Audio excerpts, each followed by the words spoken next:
Olá, meus amigos, muito bom dia, que Deus abençoe a todos os que creem. E os que creem, e somente os que creem, serão abençoados. Somente os que creem serão abençoados.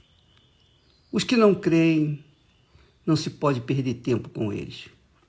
Então, conforme nós havíamos prometido a respeito do Salmo 116, quando o salmista começa o salmo dizendo: amo ao Senhor, amo ao Senhor.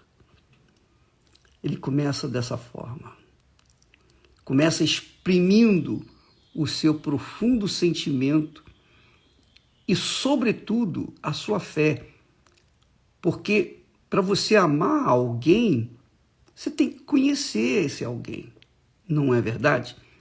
Não se pode amar alguém desconhecido. Então, aí está um dos grandes segredos da fé. Quando o salmista diz, eu amo ao Senhor, ele sabia, ele tinha certeza, ele tinha convicção de quem amava. E, infelizmente, a maioria dos cristãos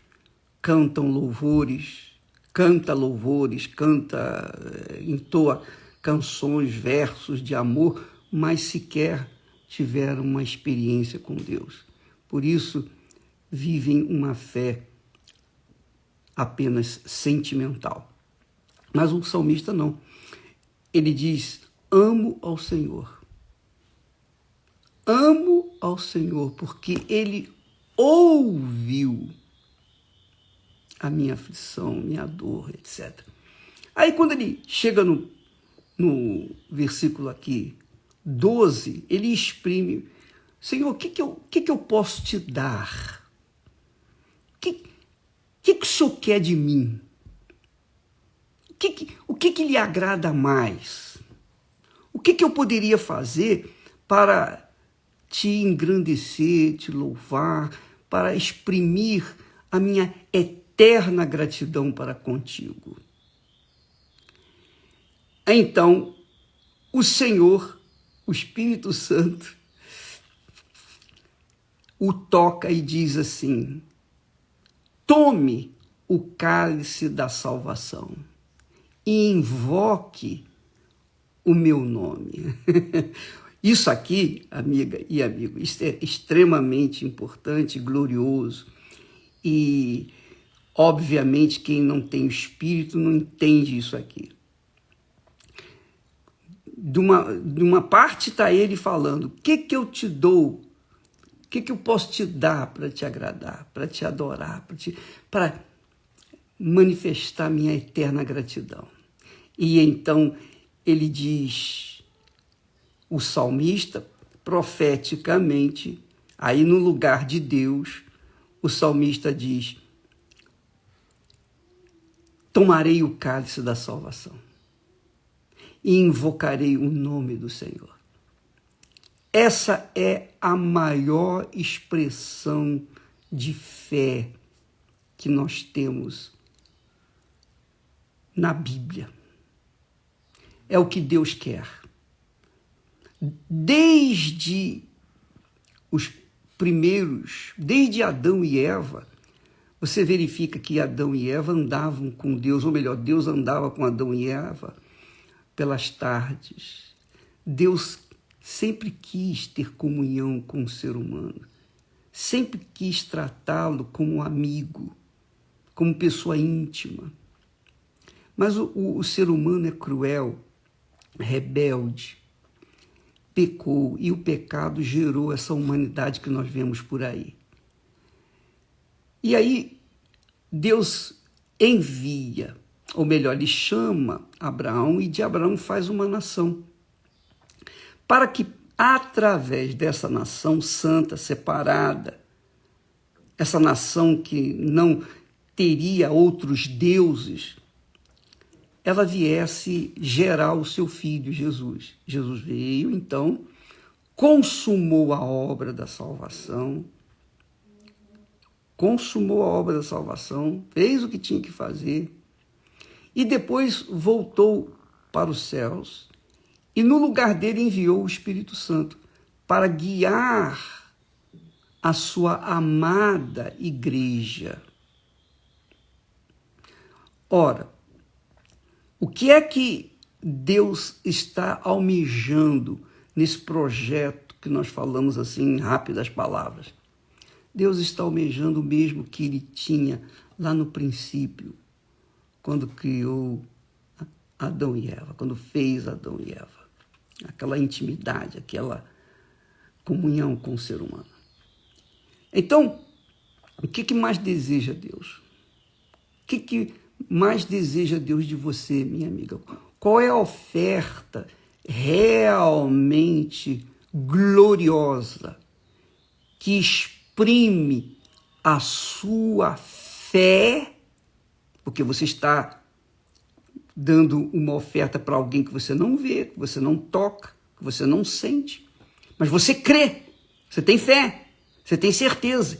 E é o que Paulo fala lá, porque sem fé é impossível agradar a Deus, porquanto é necessário que aquele que se aproxima de Deus creia que ele existe e que se torna galardoador dos que o buscam. Então, esse texto lá de Hebreus 11, 6, se cumpre aqui, se repete aqui, no Salmo 116, a partir do versículo 12. Que darei eu ao Senhor por todos os benefícios que tem me feito? Então, meu filho, você quer me agradar? Tome o cálice da salvação e invoque o meu nome, quer dizer, honre o meu nome. Essa é a questão. Aí, o salmista fala: tomarei o cálice da salvação, invocarei o nome do Senhor, pagarei os meus votos ao Senhor, agora, na presença de todo o seu povo. Quer dizer, uma coisa normal, natural. Mas, de repente, vem essa palavra: preciosa é a vista do Senhor a morte dos seus santos. Você sabe que Deus, minha amiga e meu amigo, está tão desejoso de tê-los nos seus braços. Ele está, eu diria assim, num linguajar que todos entendem, possam entender. Deus está ansioso, uma ansiedade santa, para ter-nos nos seus braços. Porque quando nós chegamos lá, são e salvos, então isso aí é glorioso para Deus. Porque não são muitos que chegam lá. Muitos começam bem, mas caem pelo meio do caminho, ficam pelo meio do caminho. Mas quando nós chegamos ao ponto de ultrapassar todas as barreiras das aflições, das angústias, das perseguições, das injustiças, quando nós conseguimos atravessar as barreiras das tribulações, e quando nós chegamos ao ponto de deixarmos esse mundo e entrarmos na vida eterna, então Deus, é como se ele dissesse assim: puxa, finalmente você chegou. Eu estava esperando por você. Eu estava aguardando por você. Por isso que quando alguém de Deus morre, a gente dá graças a Deus. Olha, finalmente, esse aí foi salvo. E você, amiga e amigo, pode notar que há uma diferença enorme quando uma pessoa de Deus morre e uma pessoa que não é de Deus morre. A pessoa, quando não é de Deus, ela teme, ela sabe que vai morrer, ela fica apavorada. Então, parece que o seu semblante vai se atrofiando e exprimindo a sua dor, a angústia. Não é a dor da doença, não, mas a dor de ter que enfrentar o mal, porque quando a pessoa está à beira da morte, os demônios vêm e ficam ali, esperando a pessoa partir para tomar a sua alma e levar para o inferno. Então, a pessoa que está ao ponto de morrer antes, segundos antes, ela tem esse discernimento porque ela vê isso tudo. Então, quando a pessoa morre sem a salvação, o semblante dela é muito assim, fechado, sofrido. Não adianta pintar, não adianta mascarar, porque o defunto, ali a expressão é aquela e não tem jeito. Agora, quando a pessoa que é de Deus morre, a sua expressão é suave, a sua expressão é amena, pacífica, porque ela vê os anjos de Deus ao seu redor, esperando a sua alma descolar do seu corpo para levá-la para os céus, ao encontro do seu Pai, para o seio, não de Abraão, mas o seio do Senhor Jesus. Então, esse texto aqui, preciosa é a vista do Senhor, a morte dos seus santos, isso aí para os incrédulos, isso aí não combina bem não. Só quem é de Deus, só quem é nascido da água e do Espírito Santo tem essa consciência, tem esse gozo na alma de um dia partir. Eu vou dizer para vocês, eu estou doido que a minha hora chegue.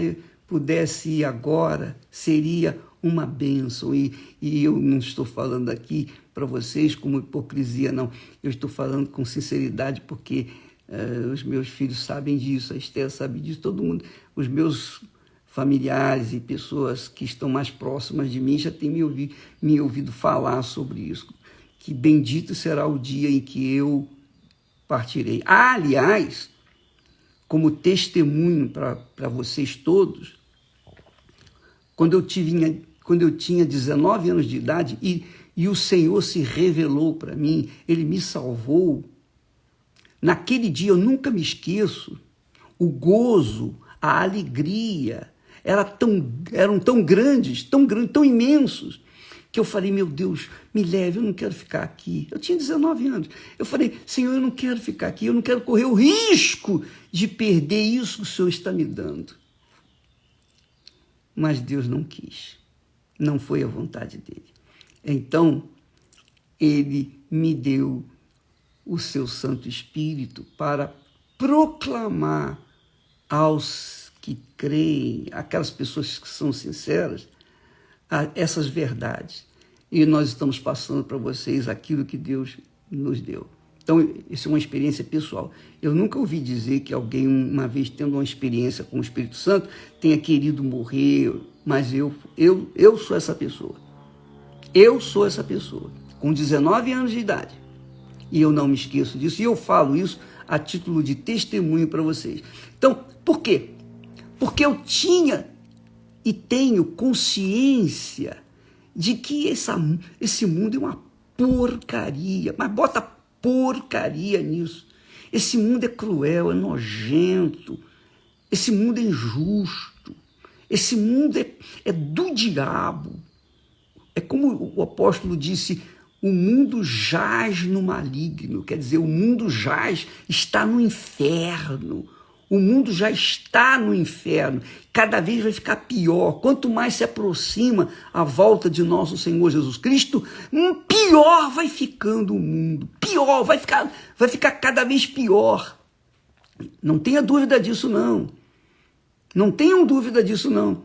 Portanto, esse cálice da salvação, se você não o tomou, é porque você rejeitou.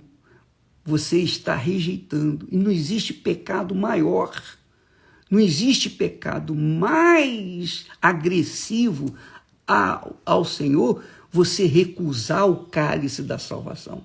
Quem está oferecendo esse cálice da salvação aqui é o próprio Senhor Jesus. Olha, eu paguei na cruz pelos seus pecados. Eu morri por você. Toma este cálice da salvação. Mas a maioria das pessoas só quer benesses, só quer bênçãos, só quer possuir as coisas desse mundo, só quer viver as coisas desse mundo. Desgraçadamente. Mas aqueles que se submetem e recebem, eu recebo, Senhor, o cálice da salvação, me dá um cálice, eu bebo esse cálice. Então essa pessoa tem uma experiência gloriosa com o Espírito Santo e é salva. Agora, preste atenção, preste bastante atenção. Se existe o cálice da salvação que o Senhor Jesus oferece para nós, existe também o cálice da perdição, que é o cálice do diabo. O cálice da perdição, não vou me estender muito, mas o cálice da perdição é o mundo. O diabo usa o mundo, o diabo usa tudo que o mundo oferece justamente para as pessoas rejeitarem o cálice da salvação. Porque ou você bebe do cálice da salvação, ou você bebe do cálice da maldição, que é o cálice da ira de Deus, também chamado o cálice da ira de Deus, o cálice do furor de Deus. Então existe o cálice da salvação, como existe o cálice da perdição. E você, e somente você, pode escolher. É claro que você não vai dizer para mim, nem vai dizer para os outros, eu só quero o cálice da salvação. Tudo bem, mas para você tomar o cálice da salvação, você tem que perder a sua vida. Você tem que dar a sua vida. Quando Jesus tomou o cálice de vinho, e disse, este cálice é o meu sangue, é o cálice da nova aliança, um novo casamento com aqueles que aceitam.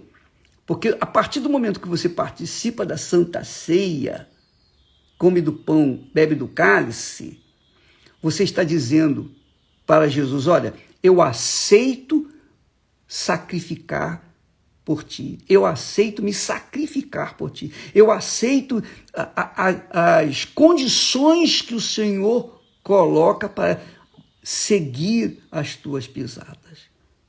Não é esse negócio, vem com essa conversa mole para boi dormir. A minha graça te basta, eu não preciso sacrificar porque Jesus já sacrificou. Sim, ele sacrificou, mas ele tem o direito.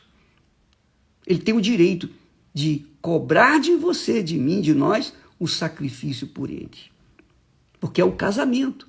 No casamento é sacrifício de parte a parte. Então, quando você faz uma aliança com Deus e participa da Santa Ceia, na hora que você estiver comendo do pão, aquele pedacinho de pão representa o corpo de Jesus, que representa você, que é a igreja. O cálice, o sangue, representa Jesus, representa o Espírito de Deus na pessoa do Senhor Jesus. E quando você participa do corpo e do cálice, você está dizendo, eu assumo o compromisso de me casar contigo, meu Senhor Jesus, e de sofrer por ti, e ser perseguido por ti, e ser caluniado por ti, e ser injuriado por ti, e até morrer por ti. E de fato é uma morte. Você morre para o mundo, você não quer mais saber, o diabo não tem mais direito de dar para você o cálice da maldição, o cálice da perdição. Então você assume um casamento com o Senhor Jesus e vive em função dele. Essa é a fé. A fé cristã não é só você ir na igreja, cantar, adorar, louvar e depois voltar para casa e depois voltar para a sua vida cotidiana e fazer aquilo que você quer fazer. Não, minha amiga, quando você casa com Deus, você tem que negar a si mesmo, negar a sua carne, negar a corrupção, negar a prostituição, negar o pecado, negar o amante, negar a amante, negar a carne, negar tudo que não presta, deixar os amigos, conhecidos, as pessoas que fazem parte do seu círculo de amizade. Você deixa tudo, você morreu para o mundo. Você morre para os amigos, você morre para tudo, inclusive para os parentes incrédulos. Essa é a realidade. E se isso não aconteceu com você, é porque você ainda gosta do cálice da perdição, porque isso te dá prazer, desgraçadamente. Mas quanto a mim e aqueles que têm